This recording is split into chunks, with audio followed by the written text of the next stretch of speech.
Even before the sun rose, a Hebrew family was already sweating to guarantee the next meal. Each piece of bread demanded months of effort, prayer, and struggle against the desert, the weather, and hunger. What you pick up in seconds today on the shelf, in those times took the entire year to produce. And that is why when Jesus broke the bread, he was touching the most sacred gesture of human survival. Before we begin, write in the comments where you are watching from. Leave your like, subscribe to the channel and activate the bell. Let us continue. 3,500 years ago, before the first ray of sun touched the horizon, an entire family was already standing, not by choice, by survival. Each grain of wheat that arrived at the table demanded 40 days of manual labor. Each drop of oil, months of waiting and fingers cracked by the harvest. You open the refrigerator today and find what that family would take a whole year to gather. This is the story that no one tells about the biblical table. The land of Israel extended for approximately 22,000 square kilometers, a territory smaller than the state of Sergipe. But within this compact space existed at least 5 different climatic zones. The Jordan Valley, at 300 meters below sea level, boiled under temperatures that exceeded 40 degrees in the summer. The mountains of Judea, at 800 meters of altitude, received snow in the winter. The Negev desert to the south saw no rain for 8 consecutive months, and the coastal plain, bathed by the Mediterranean, offered humidity and fertile soil in a narrow strip of land. Each region demanded different techniques. Each family needed to master knowledge that today would fill entire libraries. The agricultural calendar dictated absolutely everything. There was no separation between religious life and life in the field. The 3 great feasts of Israel, Passover, Pentecost, and Tabernacles, coincided exactly with the critical moments of food production. Passover marked the beginning of the barley harvest, in March and April. Pentecost celebrated the end of the wheat harvest, 50 days later. Tabernacles, in the autumn, gave thanks for the harvest of fruits, grapes, and olives. The entire year revolved around what the earth produced. Ignoring this cycle meant certain hunger. Wheat was the king of the Israelite table, but transforming that golden grain into bread demanded a process that began 6 months before the first bite. In October or November, right after the first autumn rains softened the soil dried out by the summer, the farmer went out with his plow. It was a primitive instrument, made of wood with a tip of iron or bronze, pulled by a single ox or by a yoke of 2 animals. The man walked behind, holding the handles, pressing the plow down while trying to maintain reasonably straight lines. A field of half a hectare took 2 whole days to be plowed. The arms burned, the back protested. And this was only the beginning. After the plow came the sowing. The farmer carried a sack of seeds tied to his body and walked through the field, casting the grains with wide movements of the arm. There was no mechanical precision. The experience of years taught the right quantity and the ideal distance between each handful. Too many seeds in one spot created competition for nutrients. Too few seeds left empty spaces that would be taken by weeds. After scattering the grains, it was necessary to pass again with the plow or drag heavy branches over the earth to cover the seeds and protect them from the birds. Ravens and sparrows waited in the nearby trees, ready to devour any exposed grain. Then began the wait. During 4 to 5 months, between November and April, the farmer depended entirely on the sky. The rains of Israel followed a specific pattern described several times in the scriptures. The early rains of October and November prepared the soil and made the seeds germinate. The winter rains, between December and February, kept the plants growing, and the latter rains of March and April guaranteed that the grains filled out before the harvest. If any of these phases failed, the crop was compromised. A dry spring meant withered grains. A winter without rain killed the young plants. The farmer had no artificial irrigation to compensate. He prayed and waited. The wheat harvest happened between May and June, before the intense heat of the summer arrived. It was the most intense period of work of the entire year. Families summoned all available members. Neighbors helped each other mutually. The reaping was done by hand, using curved metal sickles. The worker held a handful of ears with one hand and cut the stalks with the other in a repetitive movement that lasted from sunrise to sunset. An experienced reaper managed to harvest approximately 1/4 of a hectare per day, working without significant breaks. Cuts on the hands were inevitable. The sun punished the skin. But stopping was not an option. Each day of delay increased the risk of losing grains to the wind, to the birds, or to unexpected rains that could rot the ears. After being cut, the ears were tied into sheaves and transported to the threshing floor. It was a circular terrain, generally at the highest point of the property to take advantage of the wind, with the ground compacted or paved with smooth stones. There happened the threshing, the process of separating the grains from the straw. The most common method involved oxen walking in circles over the scattered ears, trampling and loosening the grains. Some families used wooden sleds with stones or metal blades on the bottom, dragged by the animals. The work took hours. The dust rose and covered everything, entering the eyes, the nose, the throat. Deuteronomy forbade muzzling the ox that threshed, allowing the animal to eat while it worked. It was one of the few kindnesses in that exhausting process. With the grains loose came the winnowing. Workers threw the material high, using wooden shovels or wide sieves. The wind carried the light chaff away, while the heavy grains fell back down.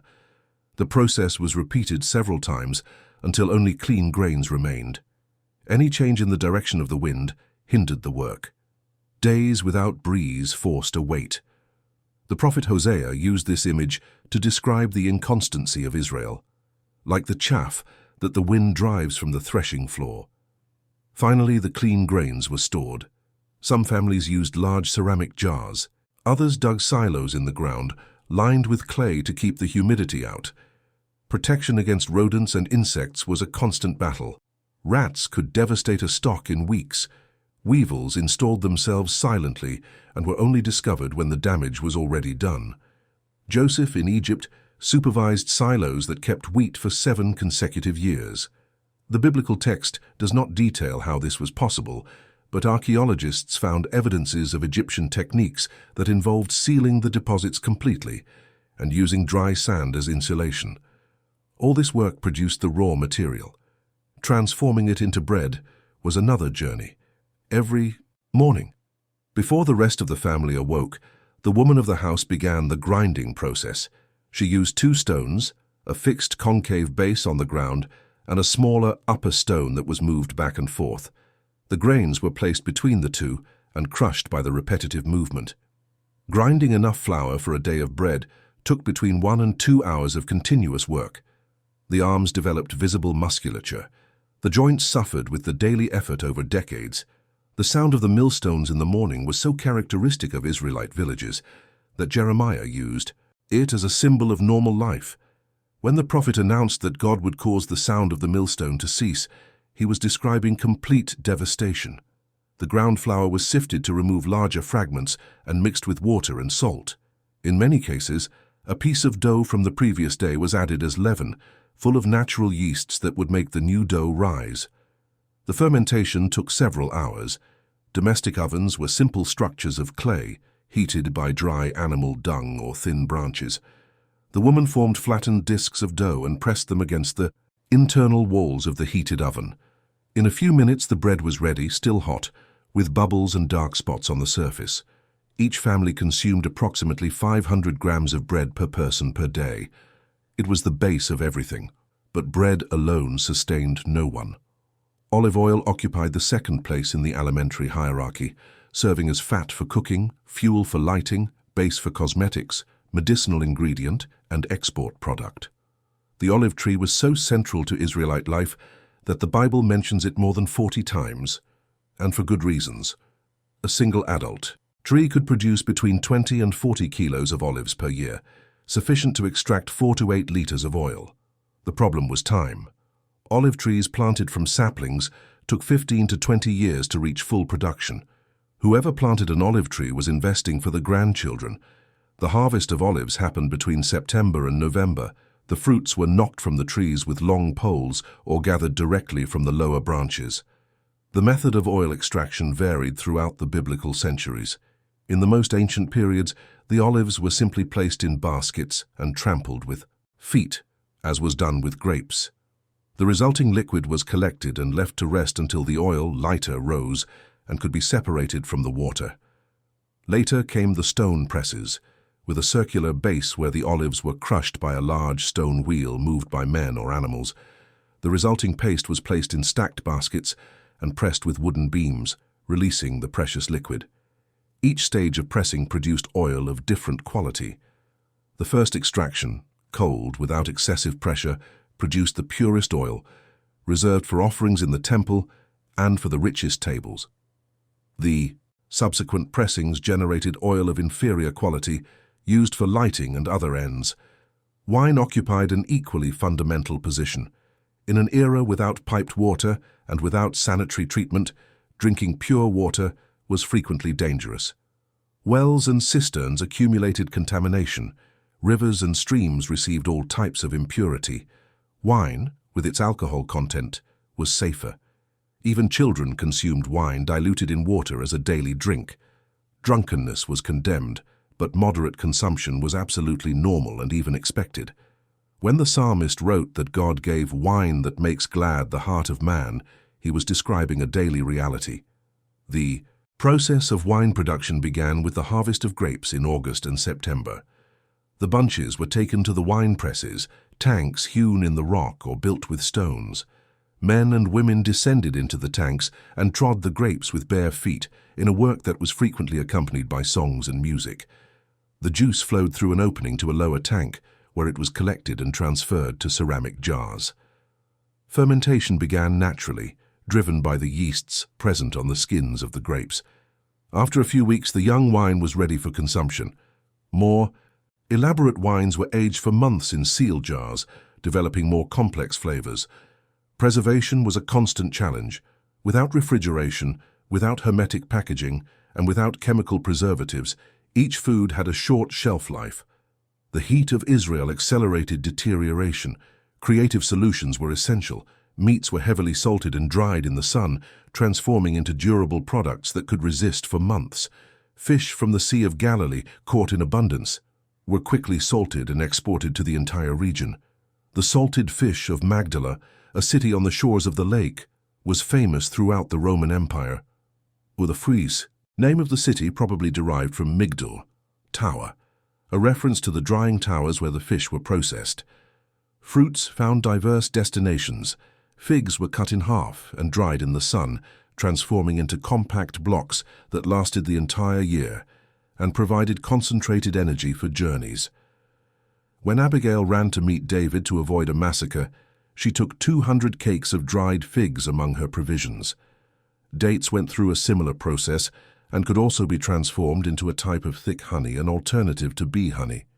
Grapes that did not go to wine were dried as raisins, another durable and nutritious food. Pomegranates were consumed fresh during their short season or transformed into fermented juices. Vegetables presented greater difficulties of preservation. Lentils and chickpeas, once dried, lasted indefinitely and constituted an essential source of proteins for families that rarely consumed meat. The famous stew of lentils for which Esau sold his birthright was probably the most common dish in Israelite houses, prepared with onion, garlic, and aromatic herbs. Cucumbers, watermelons, and garlic were consumed in season, without real possibility of prolonged preservation. The nostalgia of the Israelites in the desert, remembering the cucumbers and the watermelons of Egypt, reflects this seasonal reality. They were flavors available only for a few weeks in the year. Dairy production faced even greater obstacles. Fresh milk soured in a matter of hours under the Middle Eastern sun. The solution was immediate transformation. The milk was placed in goatskin wineskins and agitated vigorously until the fat separated, forming butter. But even butter had a short life in the heat. The most durable product was a species of cured cheese, heavily salted and dried until it hardened. The cheese of cows mentioned when David received provisions in his flight was probably this type of hard cheese, which could survive journeys of days without spoiling. True honey produced by bees was a luxury reserved for special occasions. Organized beekeeping was rare in the most ancient biblical times. Honey was hunted in wild hives, hidden in clefts of rocks or trunks of trees. The story of Samson finding honey in the body of the lion illustrates how this product was obtained in an opportunistic way wherever it was discovered. Honey hunters risked painful stings to extract the combs. The product was valuable enough to serve as a diplomatic gift. Jacob instructed his sons to carry honey as part of the gifts for the governor of Egypt, without knowing they were gifting their own brother Joseph. Meat was a rarity on the common table. Raising animals for slaughter demanded resources that the majority of families did not possess. Sheep and goats were kept mainly for milk and wool. Oxen were a workforce too valuable to be sacrificed for a single dinner. Chickens, which today we associate with cheap meat production, only became common in Israel after the Babylonian exile brought from eastern regions. Before that, birds consumed were mainly hunted, not raised.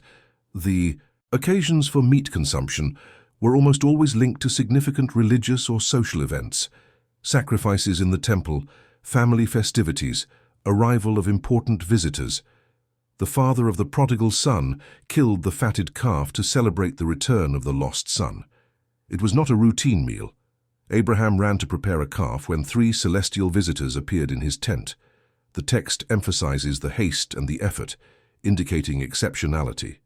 The roasted or boiled meat was served with bread and vegetable accompaniments in meals that marked moments out of the ordinary.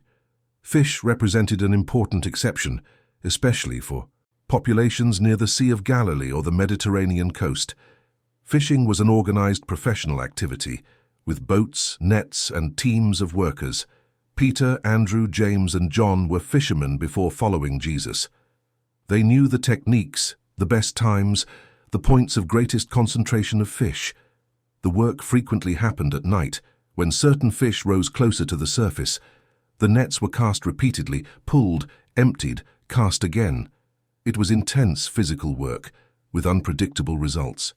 Whole nights could pass without significant catches, as happened before the miracle narrated in the Gospel of Luke. The preparation of meals followed patterns that would seem strange to us. There were no high tables with chairs around them. Families sat on the floor or on low mats around a central tray. Bread served literally as cutlery, used to pick up portions from the common dish and carry them to the mouth. Each person dipped their piece of bread in the stew or the central paste. Eating from the same dish created intimacy and bond. When Jesus said that he who dipped the bread with him in the same dish would betray him, he was describing someone from the inner circle, not a distant stranger. The main meals were 2. One in the morning, relatively light, composed of bread, olives, cheese, and fruits. Another at the end of the afternoon after the day's work, more substantial, frequently with some type of stew or cooked dish. Lunch as a formal meal practically did not exist. Workers in the field carried dry provisions, bread and fruits, consumed quickly between tasks. The great meal of the day gathered the family when the heat diminished and the work ceased. Women carried an overwhelming responsibility for family nutrition. They woke up before everyone to grind the flour. They fetched water from wells that could be hundreds of meters away, carrying heavy jars on their heads. They tended the oven, prepared the foods, served the men and children, ate last what was left over. The work had no weekends. There were no breaks other than the Sabbath, when cooking was forbidden and meals needed to be prepared on the eve. The virtuous woman of Proverbs, who rises while it is yet night to prepare food for her household, was not a heroic exception. It was a description of universal routine. Dietary restrictions added an additional layer of complexity. The law of Moses established clear distinctions between clean and unclean animals. Mammals needed to have a cloven hoof and chew the cud to be considered appropriate. This excluded pigs, rabbits, camels, and several others. Fish needed to have scales and fins, eliminating all seafood, eels, and catfish. Birds of prey and carrion birds were forbidden. Insects were generally vetoed, with the exception of certain types of locusts. Besides the forbidden species, there were rules about preparation. The blood had to be completely drained before consumption, for it represented life. Meat and milk could not be cooked together, a prohibition derived from the commandment not to boil a kid in its mother's milk. These restrictions were not mere religious whims. They created a distinctive identity, separating Israel from neighboring nations. Each meal became an affirmation of belonging, a reminder of the covenant with God. When Daniel refused the delicacies of the king of Babylon, he was making a theological declaration through his dietary choices. Food marked boundaries between sacred and profane, between chosen people and Gentiles. Scarcity was a constant reality. Droughts happened frequently, devastating crops and decimating herds. The Bible records at least a dozen significant famines, from Abraham to the New Testament. The 7 lean cows of Pharaoh's dream represented 7 years of famine that Egypt and the entire Middle East faced. Ruth and Naomi left Bethlehem because of famine in the land. The prophet Elijah was sustained by ravens during a severe drought. Famine was so common that it became a prophetic tool, a sign of divine judgment, or an opportunity to demonstrate providence. Families developed survival strategies, transmitted for generations. Diversification was essential, never depending on a single crop or a single source of food. Stocks were kept as long as the provision lasted. Family and community support networks redistributed resources when someone faced difficulties. The Mosaic Law institutionalized some of these protections, commanding that the owners of fields leave the edges unharvested, so that the poor and foreigners could glean. Ruth survived thanks to this legal provision. The trade of food existed, but it was limited for the common population. Merchants transported luxury products, spices from the east, salted fish, fine wines, oil of superior quality. Jerusalem, as a religious and administrative center, had busy markets where pilgrims could buy animals for sacrifice and provisions for their stays. But the average rural family produced the greater part of what it consumed. Buying food was a sign of one's own scarcity, or a special resource for festive occasions. Seasonality governed everything. There was no concept of fruits available the entire year. Each food had its specific time, awaited with anticipation, celebrated while it lasted, remembered with longing when it passed. The cycle of the seasons connected human work, divine provision, and the rhythm of life directly. When Jesus cursed the fig tree for not having fruits, the disciples understood the message perfectly. It was the time of figs. The tree should produce. Its sterility represented a fundamental failure. Banquets were the maximum expression of abundance in a culture marked by scarcity. When a rich man offered a feast, the plenty contrasted dramatically with daily frugality. Multiple dishes of meat, various types of bread, fresh and dried fruits, quality wines, honey and sweets. The guests reclined on couches around low tables, served by slaves or servants, eating and talking for hours. The parables of Jesus about banquets carried enormous weight for listeners who rarely experienced such abundance. The kingdom of God compared to a banquet was not an abstract metaphor. It was a concrete promise of satiety for people who knew hunger. The bread that you buy in 5 minutes carries 4,000 years of invisible history. Each technique of grinding, each method of fermentation, each form of preserving food under the inclement sun was discovered by hands that we will never know. When Jesus broke the bread at the Last Supper, he did not choose just any symbol. He chose the food that represented the sweat of generations, the daily miracle of survival, the transformation of the hard grain into life.